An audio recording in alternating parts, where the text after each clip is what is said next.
নমস্কার, welcome to the Phoenix news. ভারতের ৭৭তম সাধারণতন্ত্র দিবসে আপনাদের প্রত্যেককে শুভেচ্ছা জানিয়ে আজকের এপিসোড শুরু করছি এবং শুরু করছি একটা অত্যন্ত ইন্টারেস্টিং ফ্যাক্ট দিয়ে যে প্রতি বছর সাধারণতন্ত্র দিবসে চোখ ধাঁধানো কুচকাওয়াজ তো আমরা দেখি, কিন্তু এবছর নতুন অনেক কিছু দেখলাম। তার মধ্যে সবচেয়ে বেশি ইন্টারেস্টিং হলো দেশের সেনা দলের যে পশু বাহিনী রয়েছে তাদের রুট মার্চ, এবং তাদের মধ্যে সব থেকে বেশি যে চোখ টেনেছে আমাদের, তারা হলো K9, অর্থাৎ যে সারমেয় বাহিনীকে আমরা দেখতে পেলাম। তারা একদম আর্মি ড্রেসে, তাদের চোখে ব্ল্যাক গগলস, তাদেরকে দেখলেই মনে হচ্ছে যে তারা পুরোপুরি ট্রেন্ড আর্মি ডগস। অবশ্যই তারা ট্রেন্ড, কিন্তু তাদের চেহারা দেখে কিন্তু একটু অন্যরকম লাগলো। তার কারণ তারা কিন্তু সাধারণ জার্মান শেফার্ড বা ল্যাব্রাডরের মতো নয়, যারা এতদিন পর্যন্ত আর্মির কুকুর বা সেনাবাহিনী বা পুলিশ কুকুর হিসেবে যারা পরিচিত ছিল। এরা কিন্তু তারা নয়। এরা কারা জানেন? এরা 100%, 100% শুদ্ধ আমাদের দেশি কুকুর, ইন্ডিয়ান ব্রিডস, এবং তারাই কিন্তু আজকের দেশের সুরক্ষায় সবচেয়ে বড় ভূমিকা নিয়েছে, এবং এই বিষয়টাই আজ আমাদের আলোচনার বিষয়। 26শে জানুয়ারি সাধারণতন্ত্র দিবসের কুচকাওয়াজ মানেই আমাদের মাথায় যেটা প্রথমে আসে যে একটা মানে আকাশে উড়ছে, নীল আকাশে তিরঙ্গা পতাকা উঠছে, এবং তার নিচে একের পর এক বিভিন্ন রাজ্যের ট্যাবলো যাচ্ছে, রঙিন ট্যাবলো, বিভিন্ন প্রদেশের যে সংস্কৃতি, সেই সংস্কৃতির প্রদর্শন, নাচ গান বিভিন্ন রকম, এবং পরপর সেগুলো যাচ্ছে দেশি বিদেশি প্রচুর মানুষের অবাক করে দেওয়া চোখের সামনে। কারণ আমাদের দেশের মূল মন্ত্রই হলো ইউনিটি ইন ডাইভার্সিটি, বৈচিত্র্যের মধ্যে ঐক্য, এবং সেটাই আমাদের সব থেকে বড় গৌরবের বিষয়। এবং তারপরে সব থেকে গুরুত্বপূর্ণ যে বিষয়টা আছে সেটা হলো আমাদের দেশের সেনাবাহিনীর সেনা বল প্রদর্শন, অর্থাৎ একের পর এক ট্যাবলো যাচ্ছে, এবং তার সঙ্গে দেশের সেনাবাহিনীর বিভিন্ন রকম অস্ত্র শস্ত্র, যেগুলো আমাদের নতুন নতুন সংযোজন হচ্ছে সেনাবাহিনীর ভান্ডারে, সেই বিষয়গুলো প্রদর্শন। এগুলো একটা দেশের পক্ষে অত্যন্ত গৌরবের বিষয়। কিন্তু অ্যাকচুয়ালি 1950 সালের 26শে জানুয়ারি থেকে 2026 সালের 26শে জানুয়ারি পর্যন্ত এই দীর্ঘ 77 বছরে আমাদের ভারতবর্ষ কিন্তু অনেক ওঠাপড়ার মধ্যে দিয়ে গেছে, অনেক রকম সমস্যার সম্মুখীন হয়েছে, অনেক আঘাত এসেছে, কিন্তু তারপরেও ভারতবর্ষ কিন্তু শক্তভাবে সেগুলোকে ফেস করেছে, এবং তার সঙ্গে নিজের উন্নতির কথাও কিন্তু ভোলেনি। একের পর এক নিজের উন্নতি করতে থেকেছে, এবং সেজন্য দেশের সবচেয়ে গৌরবময় প্রদর্শন হলো সেনা বলের প্রদর্শন। 2026 সালেও কিন্তু তার অন্যথা হলো না, এবং ভারতের S-400 এয়ার ডিফেন্স সিস্টেম, যা অপারেশন সিন্দুরের সময় গোটা পৃথিবীকে হতচকিত করে দিয়েছিল যে ভারত এত ভয়ঙ্কর এয়ার ডিফেন্স সিস্টেম কি করে তৈরি করলো, সেটা কিন্তু এই বছর 26শে জানুয়ারির যে কুচকাওয়াজ, তার সব থেকে মেইন অ্যাট্রাকশন ছিল। এর বাইরে যেগুলো দেখা গেল সেগুলো হচ্ছে DRDO তৈরি হাইপারসনিক গ্লাইড মিসাইল, এছাড়া Dhanush gun system, Akash launcher Suryastra, universal rocket launcher system, Akash মিসাইলের মতো চোখ ধাঁধানো একের পর এক অস্ত্রের প্রদর্শন হয়ে গেল। তাছাড়া বিশেষভাবে যে নজর যারা টানলো তারা হলো ভৈরব লাইট কমান্ডো ব্যাটালিয়ন এবং আর্টিলারি বিভাগের জন্য নবনির্মিত শক্তিমান রেজিমেন্ট। এরা নবনির্মিত, কিন্তু এদের যা বিক্রম আমরা দেখতে পেলাম, তাতে নতুন ভারতের প্রতি আমাদের গর্ব করতেই হয়। তবে সবচেয়ে বেশি আলোচনার কেন্দ্রবিন্দুতে এসে উপস্থিত হলো যারা, এবং সবচেয়ে বেশি অভিনন্দিত হলো যারা, তারা ভারতের সেই যোদ্ধারা যারা শারীরিকভাবে হয়তো আপনার আমার মতো মানুষ নয়, তাদের আমাদের মতো কথা বুঝিয়ে বলার, যেমন আমার কথা আপনারা বুঝতে পারছেন, এমন ভাবে বুঝিয়ে বলার হয়তো ভাষা নেই, কিন্তু তারা এমন ক্ষমতা ধরে বা এমন তাদের দায়িত্ব, যা আমাদের মতো সাধারণ ভারতীয়দের হয়তো সেই দায়িত্ব পালন করতে হয় না, যেটা যেটা সেই মানে সেই যোদ্ধারা পালন করে থাকে। এই যোদ্ধারা কারা? না, এরা হলো ভারতীয় সেনা দলের পশু এবং পাখিদের দল, যারা এই বাহিনীটা এবারে কিন্তু প্রথমবার 26শে জানুয়ারির যে প্যারেড বা কুচকাওয়াজ, তাতে অংশগ্রহণ করলো, এবং সাধারণ মানুষের থেকে অনেক বেশি দায়িত্বের কাজ সামলানো এই পশু এবং পাখির দল, এদের মধ্যে কারা কারা ছিল? এদের মধ্যে ছিল 2টো ব্যাকট্রিয়ান উট এবং 4টি জান্সকার ঘোড়া, 4টি র্যাপ্টর বা শিকারী বাজ, এবং ভারতীয় ব্রিডের কিছু সেনা কুকুর। এবং এই ভারতীয় ব্রিডের সেনা কুকুরদের দেখে সবাই হতচকিত হয়ে গেছে, কারণ এরা ভারতীয় ব্রিড। এরা কিন্তু সেই তথাকথিত বিদেশি ব্রিড নয়, জার্মান শেফার্ড বা ল্যাব্রাডরের মতো ব্রিড নয়, বা বেলজিয়াম মালোনিয়াস এর মতো মানে শিকারী কুকুর, যাদেরকে আমরা পুলিশ কুকুর বা সেনা কুকুর হিসেবে চীনে অভ্যস্ত, বিভিন্ন সিনেমাতে দেখে অভ্যস্ত। এরা কিন্তু তারা নয়। এদের একেবারে পেটানো শরীর, এবং তাদের সরু ছুঁচলো মুখ এবং তার উপরে ব্ল্যাক গগলস, দেখেই একটা অদ্ভুত লাগলো। কিন্তু এরা এবার প্রথমবার সকলের সামনে দর্শন দিল এবং এই বিষয়টাই কিন্তু সবচেয়ে বেশি ইন্টারেস্টিং। এটাই কিন্তু সাধারণ মানুষকে মানে সাধারণ ভারতীয়দের মাথা আরো গৌরবে উঁচু করে দিয়েছে বিদেশের সামনে, বিদেশি শক্তিদের সামনে। তার কারণ আমাদের প্রধানমন্ত্রী নরেন্দ্র মোদী কিন্তু প্রথম থেকেই মেড ইন ইন্ডিয়া প্রকল্পের ওপর ভীষণভাবে জোর দিয়েছেন যে যাই তৈরি হবে সেটা নিজের দেশে দেশীয় প্রযুক্তিতে তৈরি করা হোক। এবং সেইভাবেই কিন্তু অপারেশন সিন্দুরের সময় যে সুদর্শন চক্র, যে মানে যে ঢাল ভারতের জন্য তৈরি হয়েছিল, সেটা কিন্তু দেশীয় পদ্ধতিতেই তৈরি এবং তার কামাল দেখেছে সারা বিশ্ব।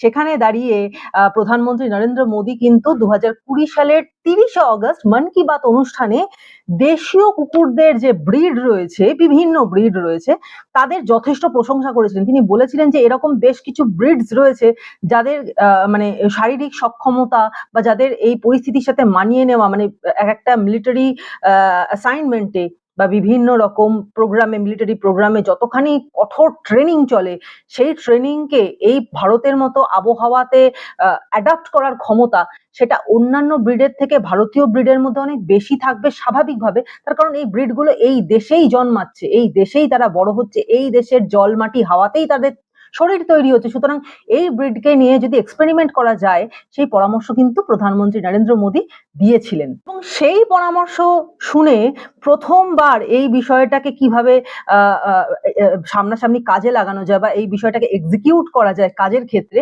এই বিষয়ে কিন্তু উৎসাহ প্রথমবার দেখিয়েছিল বিএসএফ। তারাই প্রথমবার ভারতীয় ব্রিডের কুকুরকে বিজ্ঞানসম্মতভাবে প্রজনন করায় এবং কুকুরছানা পালন করে তাদের ট্রেনিং এর ব্যবস্থা করে। আমাদের দেশের পুরাণেও কিন্তু আমরা জানি যে কুকুরের একটা গুরুত্বপূর্ণ ভূমিকা রয়েছে। কিভাবে? যদি আমরা দেখি যে শিব পুরাণের দিকে, তাহলে সেখানে যে কাল ভৈরব, যে শিবের একটি রুদ্র রূপ, রুদ্র অংশ, সেই কাল ভৈরবের যিনি বাহন, তিনি হচ্ছেন কালো কুকুর। আবার যদি আমরা মহাভারতের দিকে তাকাই, আমাদের সবচেয়ে বড় মহাকাব্য, এবং সেই মহাভারতকে সবসময় বলা হয় যা নেই ভারতে তা নেই ভারতে। সেই মহাভারতের দিকে তাকালেও কিন্তু আমরা দেখতে পাই যে যখন পাণ্ডবদের শেষ যাত্রা, মহাভারতের প্রায় শেষ পর্যায়ে, পাণ্ডবরা, পঞ্চপাণ্ডব, দ্রৌপদী সহ তারা মহাপ্রস্থানের পথে এগিয়ে যাচ্ছেন হিমালয়ের কঠিন দুর্গম পথে, সেই সময় তাদের সঙ্গ নিয়েছে একটি কুকুর এবং সেই কুকুর, সবার পতন হয়ে গেল, যুধিষ্ঠিরের সঙ্গে সঙ্গে সেই কুকুর কিন্তু শেষ পর্যন্ত গেল। অর্থাৎ ধর্মরাজ যুধিষ্ঠিরের সঙ্গও নিয়েছিল একটি কুকুর এবং তারও কিন্তু সেখানে অতটাই গুরুত্ব দেওয়া হয়েছে যে যুধিষ্ঠির বলেছিলেন এই কুকুরকে সমেতই আমি হয় স্বর্গে যাব, ইন্দ্রদেবকে বলেছিলেন, অথবা আমি যাব না।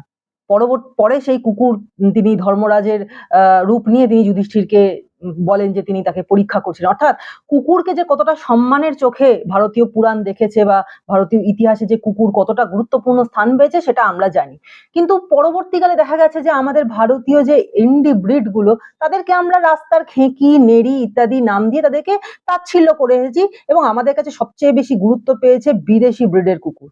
কিন্তু সেখানে দাঁড়িয়ে আমরা এটা ভুলে গেছি যে এই দেশের জলমাটি হাওয়ায় যার শরীর তৈরি, তার এ দেশে অ্যাডাপ্টেশনের ক্ষমতা অনেক বেশি।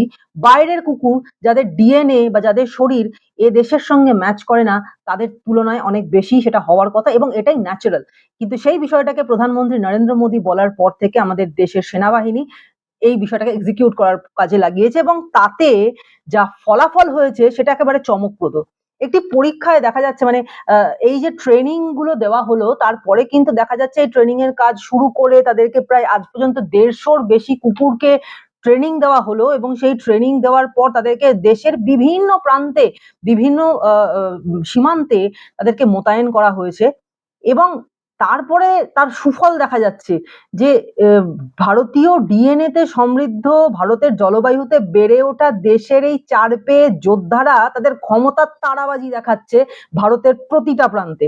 একটা পরীক্ষায় দেখা গেছে যে জার্মান শেপার্ডের যে কাজ করতে 90 সেকেন্ড সময় লাগছে, একটা কিছু সেন্স করতে 90 সেকেন্ড সময় লাগছে, সেখানে দাঁড়িয়ে এই ভারতীয় ব্রিডের কুকুরদের, বিশেষ করে একটি কুকুরের কথা বলবো, মুদল হাউন্ড, তার লাগছে 40 সেকেন্ড। প্রধানমন্ত্রী নরেন্দ্র মোদীর পরামর্শ মতো এই দুই ব্রিডের কুকুর, আপাতত এই দুটো ব্রিড, একটি হলো রামপুর হাউন্ড এবং অন্যটি হলো মুদল হাউন্ড, এই দুই ব্রিডের কুকুরকে প্রজনন করিয়ে বিজ্ঞানসম্মতভাবে K9 যে সেন্টার রয়েছে, ডগ ট্রেনিং সেন্টার, সেখানে তাদেরকে প্রজনন করানো হলো বিজ্ঞানসম্মতভাবে, এবং তারপরে সেই কুকুর ছানা পালন করে তাদের ছোট্ট বয়স থেকে ট্রেনিং দেওয়া শুরু হলো। এবং সেই ট্রেনিং এর ফলে দেখা যাচ্ছে ট্রেনিং এর কাজে তারা যথেষ্ট চৌকস, তারা ট্রেনিং যথেষ্ট ভালোভাবে নিচ্ছে, অথচ তাদের খরচটা কিন্তু অনেক কম। অর্থাৎ একটা বিদেশি ব্রিডের কুকুরকে পালন করতে গেলে যতটা খরচ করতে হয় তার হাফ খরচে ভারতীয় ব্রিডের এই মুদল হাউন্ড এবং রামপুর হাউন্ড, এই দুই কুকুর তাদেরকে কিন্তু ট্রেন করা যাচ্ছে। এবং all India police duty meet অনুষ্ঠিত হলো লখনৌতে 2024 সালে। সেখানে ভারতীয় কুকুর যে কেমন সেরার সেরা তার প্রমাণও হয়ে গেল। কিভাবে হলো? সেখানে 116টির বেশি বিদেশি জাতের কুকুরকে পেছনে ফেলে সেরা ট্র্যাকার ট্রেড ডগ এবং ডগ অফ দ্য মিট, এই দুটো অত্যন্ত মর্যাদাপূর্ণ খেতাব এবং স্বর্ণপদক জিতে ইতিহাস গড়ে ফেললো এক মুদল হাউন্ড, একটি মেয়ে মুদল হাউন্ড কুকুর, এবং তার নাম হলো রিয়া। কর্ণাটকের সন্তান এই মুদল হাউন্ড কিন্তু ছত্রপতি শিবাজী মহারাজের অত্যন্ত প্রিয় কুকুর ছিল, ভীষণ প্রিয় ব্রিড ছিল, এবং যেটা ইতিহাস বলে যে ছত্রপতি শিবাজীর যে পুত্র সম্ভাজি তারও কিন্তু প্রাণ রক্ষা করেছিল এই মুদল হাউন্ড। এবং এর সঙ্গে সঙ্গে আরেকটা বিষয়, যেটা এদের এদের এই শিকারী কুকুর বা এদের এত সেন্স, এইগুলো হওয়ার পেছনে তাদের শারীরিক বৈশিষ্ট্যও কিন্তু খুব বড় একটা বিষয়। তার কারণ এই কুকুরগুলোর যে চেহারা আপনারা দেখতে পেয়েছেন 26শে জানুয়ারির প্যারেডে, তাদের চেহারা আপনারা দেখেছেন একেবারে স্লিম শরীর, একদম সরু। এরাই হলো মুদল হাউন্ড, যাদের মুখটা একদম লম্বাটে, শরীর একদম লম্বাটে, পেশিবহুল, সরু, মুখ তীক্ষ্ণ এবং তীক্ষ্ণ দৃষ্টি।